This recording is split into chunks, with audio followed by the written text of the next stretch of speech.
Hello everyone and welcome to today's video. Today I am doing my updated 2026 US Senate map election prediction between the Democrats and the Republicans.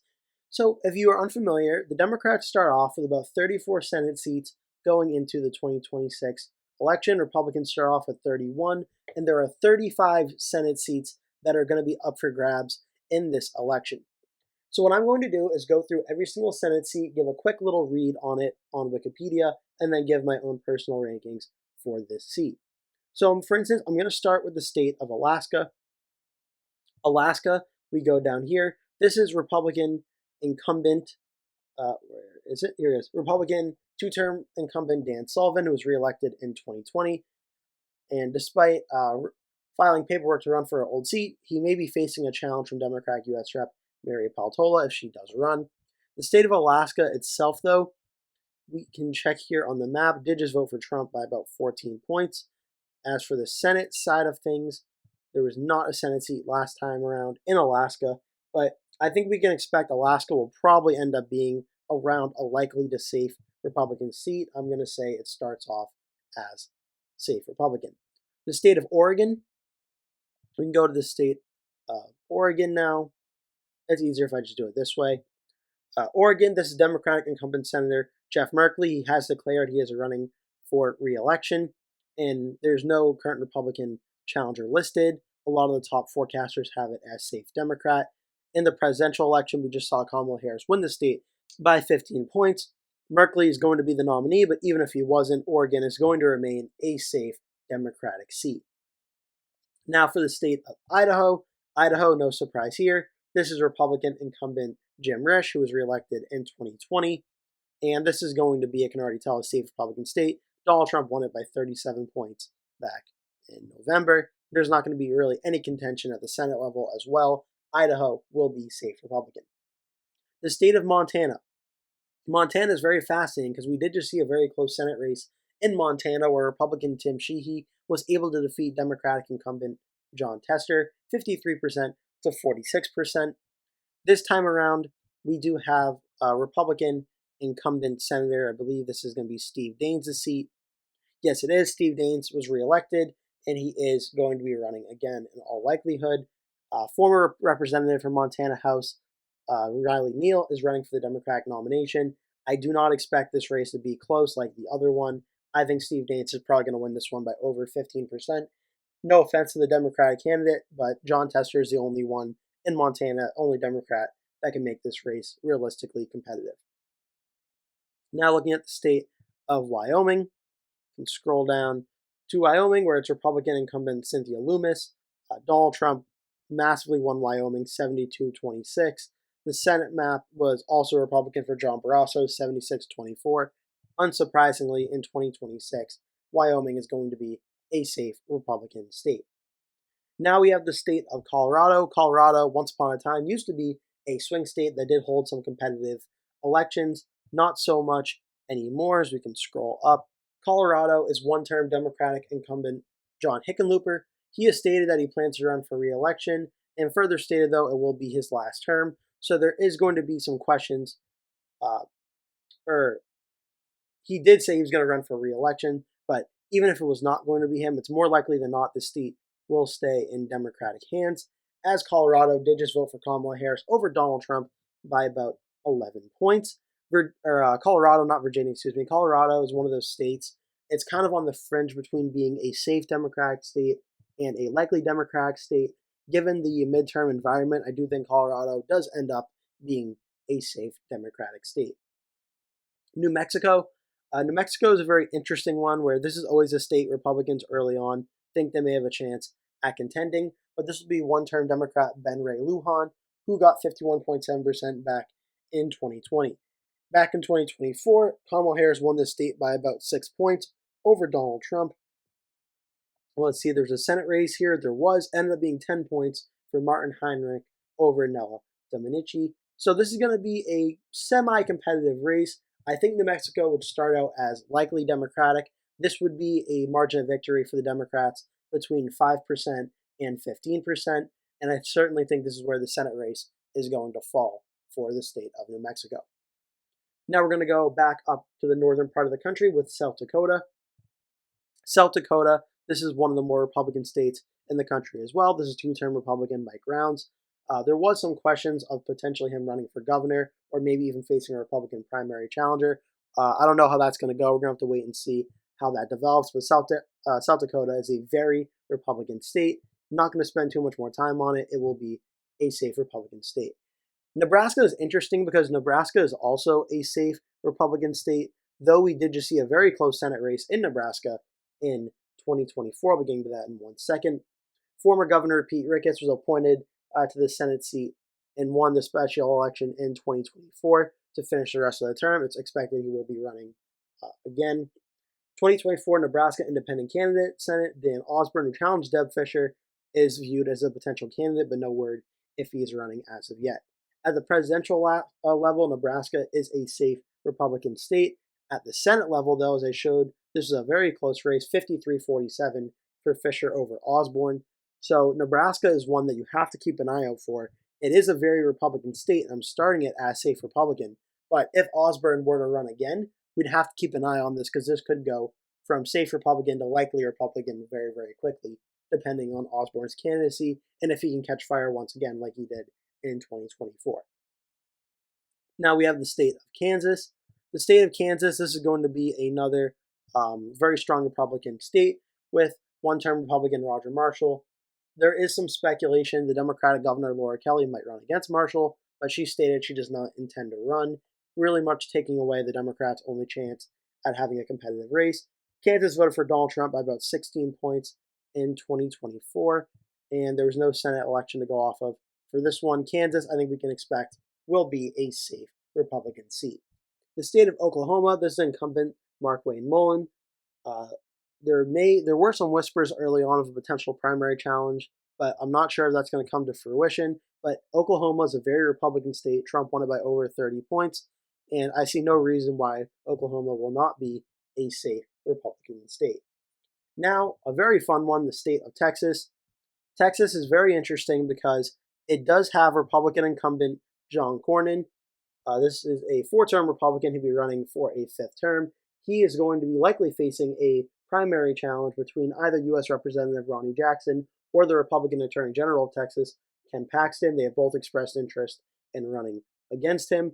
And the Democratic candidates could be Texas candidate Beth Van Duyne and Texas Land Commissioner Don Buckingham are seen as potential candidates should Cornyn retire. So this is going to be a very fascinating race. We did just see Texas vote for Donald Trump by 14 points in the 2024 presidential election. That would be a likely Republican win.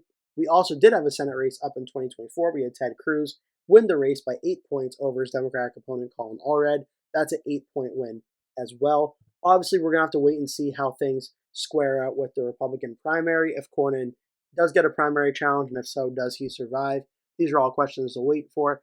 Though I do think Texas starts out under 15% margin of victory, but more than 5%, starting it as a likely Republican state for right now.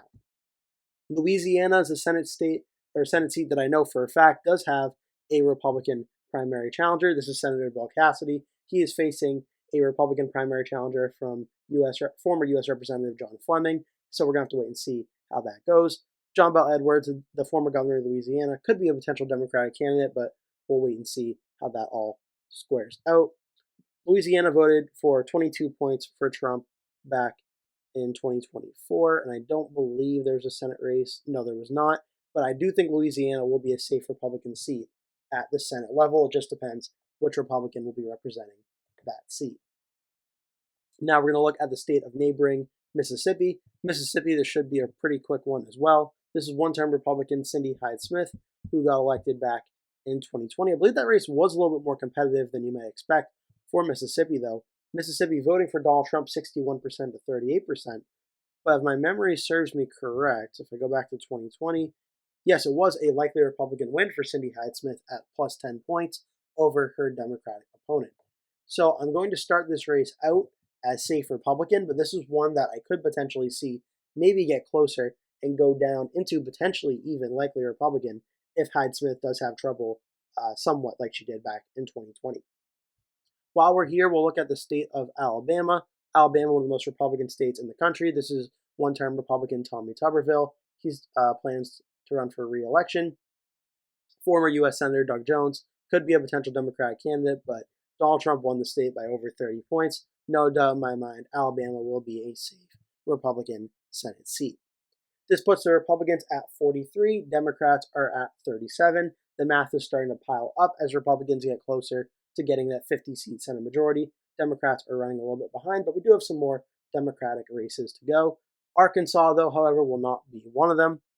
Arkansas, this is two-term Republican incumbent Tom Cotton, and there's not really a highly profiled Democratic candidate to run against him.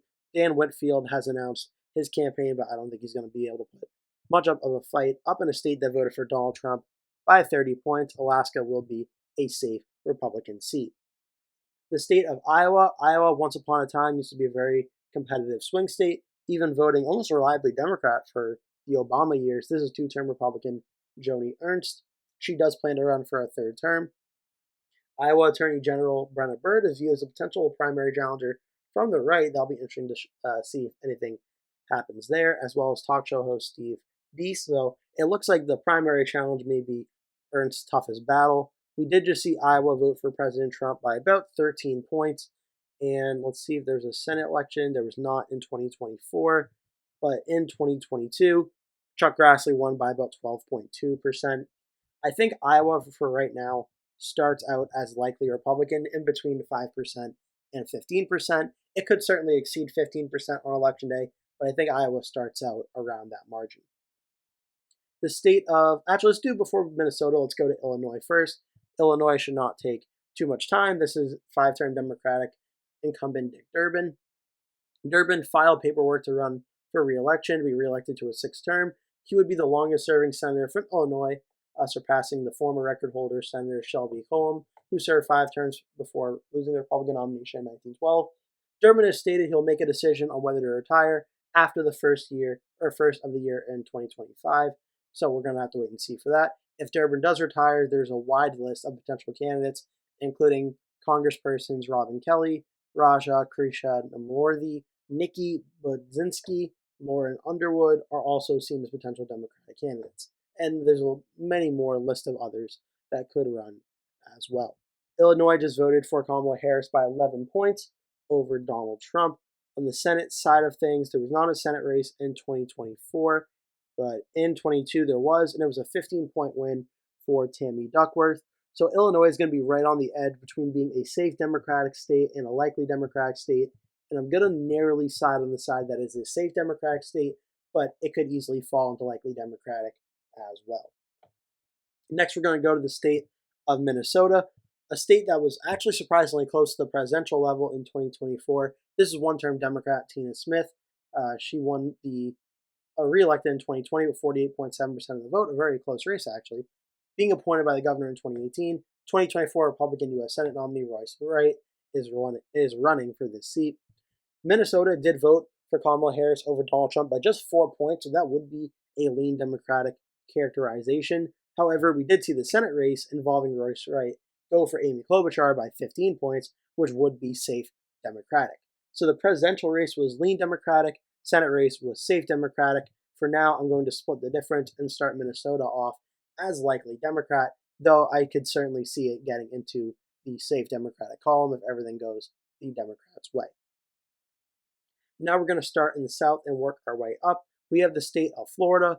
Florida, this has been a Senate seat that is very interesting. I've been covering for a while. This is the special election. This was former Senator Marco Rubio's seat. He is now President Trump's Secretary of State. Florida Attorney General Ashley Moody has been appointed as the interim successor. She will have to run for a full term if she decides to do so. There could be other Republicans who run for the seat as well. We'll all have to wait and see how that goes. But we did just see Donald Trump win the state of Florida by 13 points at the presidential level. We did just see Rick Scott win by 13 points as well at the Senate level. So Florida at 13 is right on the edge between being a safe state and a likely state.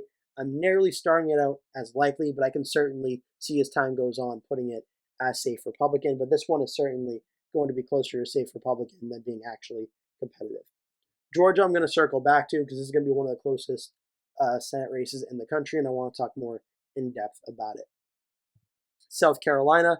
South Carolina, this is Lindsey Graham's Senate seat.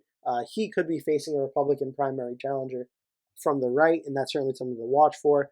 As for the general election, Trump won the state by 18 points, and there's no Senate election in 2024.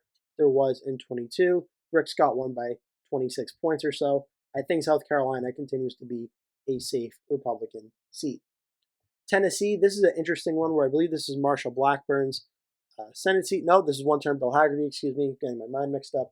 This is Bill Hagerty. He's up for re-election. Trump just won the state by 30 points.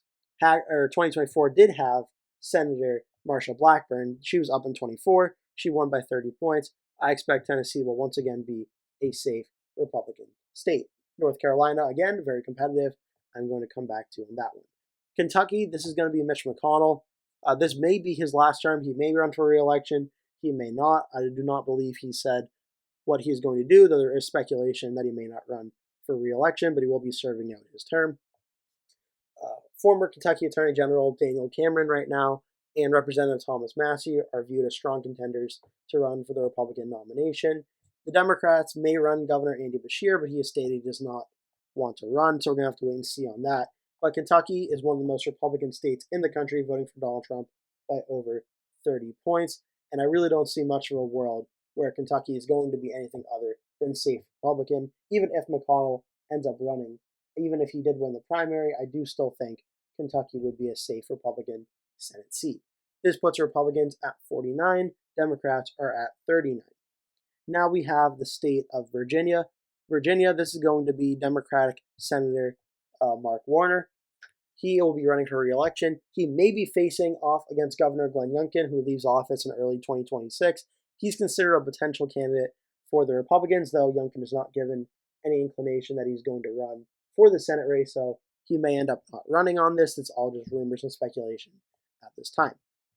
We did just see Kamala Harris win the state of Virginia by 6 points over Donald Trump, and the Senate race where Tim Kaine won over Hung Kao, the Republican, by 8 points. So both of those were likely Democrat wins. I think Mark Warner starts off as a likely Democratic win in Virginia.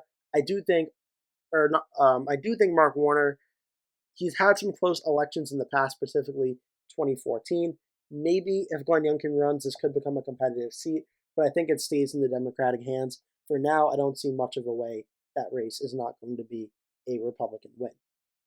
The state of West Virginia, this is not going to be much of a surprise one bit. This is two-term Republican Shelley Moore Capito. I believe she is running for re-election again, although she may face a primary challenger from Derek Evans. This is going to be a Republican seat no matter what. It was over almost a 40-point win, or over a 40-point win for Trump over Harris in 2024. West Virginia right now is a safe Republican seat. So Republicans at this point have reached 50 Senate seats. They will hold the majority again based off the Senate prediction for the 2026 Senate elections. This is not a surprise. Really, this map, even though it's one of the more favorable maps for the Democrats, is actually not very favorable for the Democrats at flipping the Senate back in 2026, but nonetheless, 50 Republican, 40 Democrats. The state of Ohio.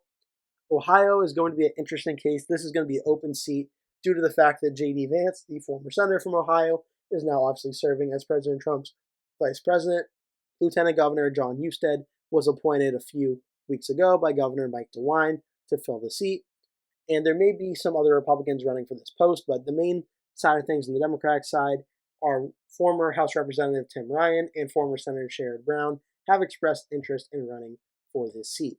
So this is a very, very fascinating situation because at the presidential level, Ohio went for Donald Trump by 11 points. That is a likely Republican win. But we did just see the Senate race where Sherrod Brown was on the ballot. It was a lean Republican win. So this really depends, I think, on if Sherrod Brown decides to run or not. If he does not run, I think it starts off as likely Republican and against Tim Ryan. If Sherrod Brown does run, it could potentially go down to lean Republican. I'm starting it off as likely Republican right now, but that's one certainly to watch for. We also have a Senate race in Michigan. That is another close one I'm going to circle back on. We have the state of Delaware, the home state of now former President Joe Biden. This is two-term incumbent Chris Coons. Donald Trump lost the state to Kamala Harris 57-42, 15%. I do not believe there was a Senate race. It was a 17-point win. This is no doubt going to be a safe Democratic win for the state of Delaware. The state of New Jersey. This is going to be two-term incumbent Cory Booker, who is running for a third term. New Jersey did end up just being a 6-point win for Harris over Trump at the presidential level, so that would be a likely Democratic win. On the Senate side of things, the Democrat Andy Kim defeated the Republican Curtis Bashaw by about 10 points. So for right now, based on the current rankings in the past election results, I would start New Jersey off as a likely Democrat in between 5% and 15% for the margin of victory. Now moving into New England, we have the state of Rhode Island. This is going to be 5-term Democratic incumbent Jack Reed. He's up for re-election. We did just see Rhode Island vote for Harris over Trump by 14 points, 56 to 42. And I do not believe there was a Senate race. Oh, there was a Senate race. Sheldon Whitehouse won by 20 points in Rhode Island. I think Rhode Island's going to start out as safe Democrat for 2026. Massachusetts, this is going to be potentially an interesting one. It's all eyes on what former Governor Charlie Baker decides to do. Ed Markey is up for re-election. He has announced he is running for a third full term, and he would be 80 years old on Election Day, and he has faced multiple calls to actually step aside due to his age in this seat. So it depends if Republicans do put up Charlie Baker, the former governor of Massachusetts, to run, then that race could potentially get interesting. But we did just see Massachusetts vote for Kamala Harris 62 to 36. In the Senate race, that was up Elizabeth Warren versus John Deaton, ended up being a 20-point win for Warren over Deaton. Again, right now, if Charlie Baker does run for the race, I would put it at likely Democrat. If he does not run, I think this will be a safe Democratic seat without much really more to add there.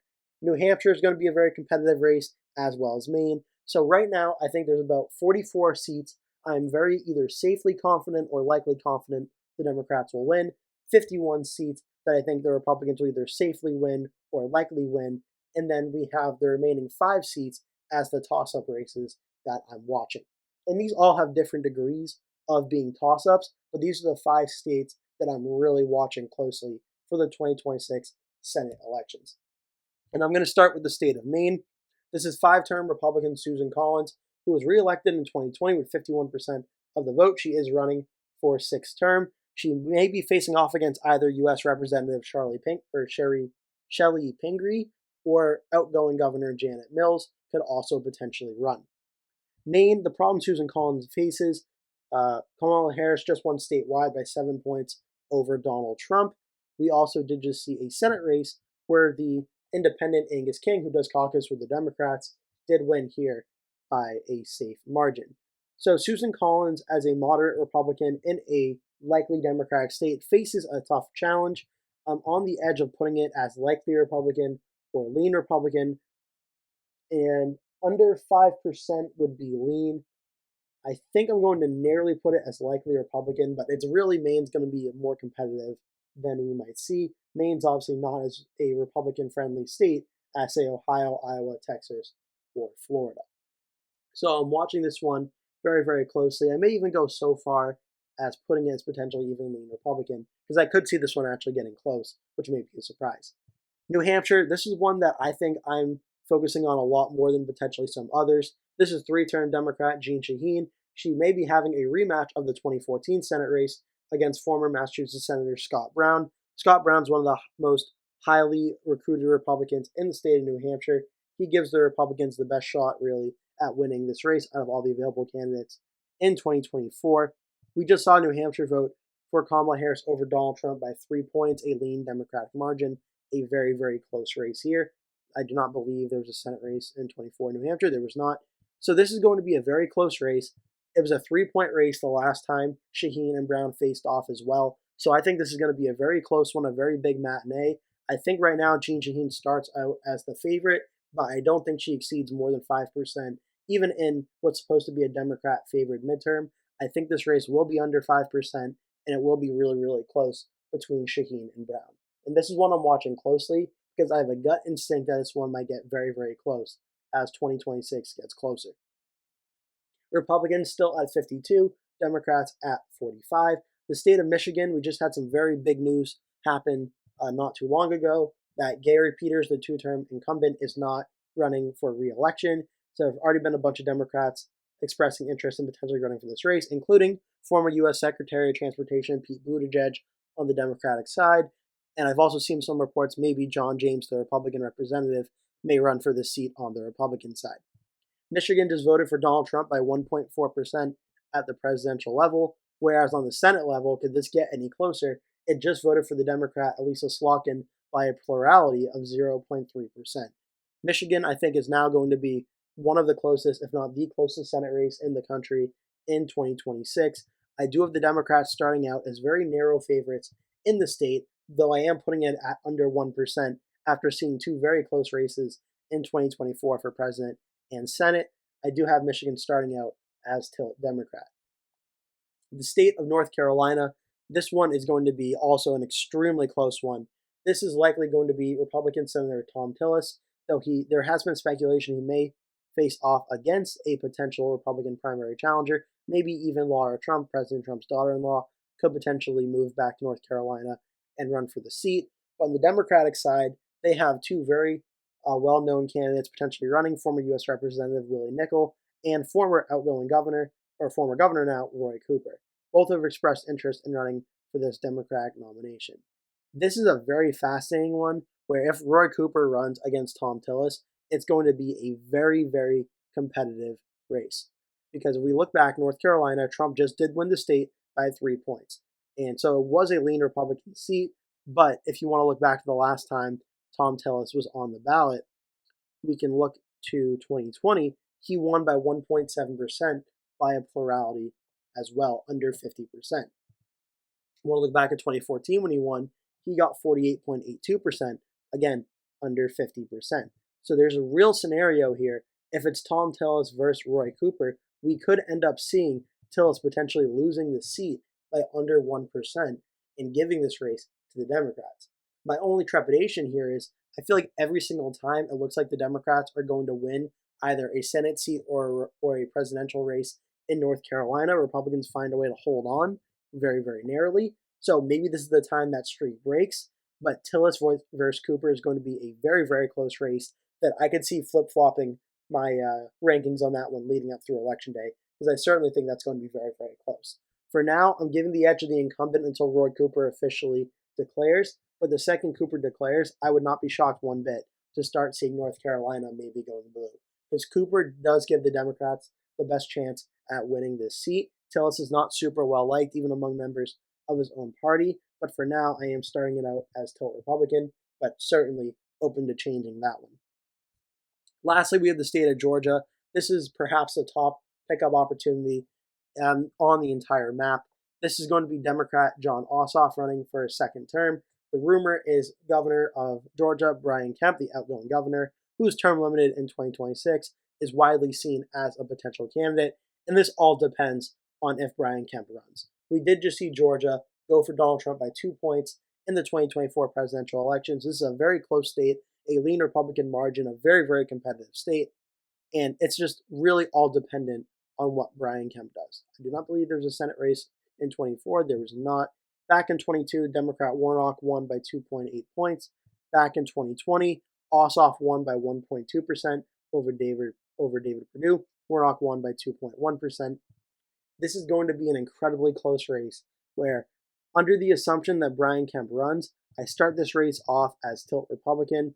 If Brian Kemp does not run, I think Jon Ossoff wins by a lean Democratic margin. So this is just really, really dependent on what happens between Jon Ossoff and Brian Kemp if Brian Kemp decides to run. Until I see otherwise, I think I'm leaving it as tilt Republican if Brian Kemp runs the race and wins and flips the seat. Otherwise, if Brian Kemp decides to not run for this race, then I think Jon Ossoff holds here, and the Democrats would have 47 Senate seats, Republicans would have 53. With Brian Kemp running, Republicans start off with my rankings at 54, Democrats have 46. With some very close races in Georgia, North Carolina, Michigan, New Hampshire, and Maine.